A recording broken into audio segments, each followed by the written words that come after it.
Oke adik-adik, ketemu lagi dengan kakak masih di kimia koloid. Sekarang kita akan coba bahas untuk soal berikutnya ya. Nah, kita punya soal, perhatikan contoh penerapan sifat koloid berikut. Yang pertama ada lampu sorot mobil pada saat kabut. Kemudian yang kedua ada pembentukan delta muara sungai. Kemudian ada proses cuci darah.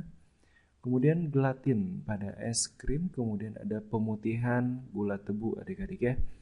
Nah, di sini yang ditanyakan adalah contoh yang merupakan penerapan sifat adsorpsi adik-adik. Jadi dari contoh-contoh di atas yang menggunakan atau menerapkan sifat dari adsorpsi itu yang mana begitu ya.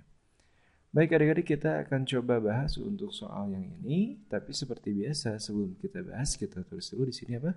Betul ya, tulis dulu jawab you.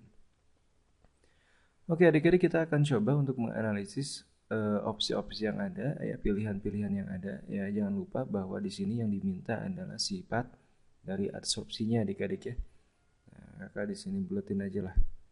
Nah, jadi sifat adsorpsi yang kita cari ya. Untuk yang pertama, sorot lampu mobil pada saat kabut itu adalah, jangan lupa, adalah efek Tyndall adik-adik. Ya.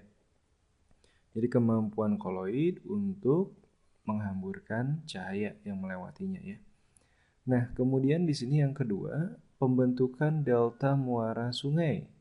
Nah, adik-adik jangan lupa ya, air sungai itu banyak mengandung lumpur. Nah, lumpur itu bermuatan negatif ya, koloid bermuatan negatif. Jadi ketika ketemu dengan air laut yang notabene memiliki banyak sekali muatan positifnya dari garamnya, biasanya akan terjadi koagulasi atau pengendapan adik-adik, sehingga proses delta ini ya terjadi ya karena koloid yang bermuatan negatif ketemu dengan air laut yang bermuatan positif sehingga terjadi koagulasi.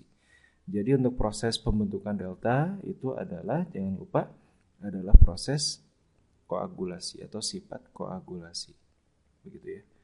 Kemudian untuk proses cuci darah adik-adik jangan lupa ini adalah dialisis adik-adik ya. Kemudian gelatin pada es, ini jangan lupa ini adalah suatu sifat koagulasi. Ya. Jadi pemutihan pada tebu, gula tebu itu adalah sifat apa? Sifat adsorpsi adik-adik ya. Jadi gula yang masih kotor itu biasanya dilarutkan dulu dalam air panas, kemudian dilewatkan dalam suatu sistem koloid adik-adik. Ya, biasanya bentuk koloid yang digunakan adalah tanah di atom. Jadi nanti pengotornya itu akan terabsorpsi atau terserap oleh koloidnya, sehingga nanti yang keluar ya, air panas yang keluar itu akan hanya ada gulanya saja tanpa pengotornya.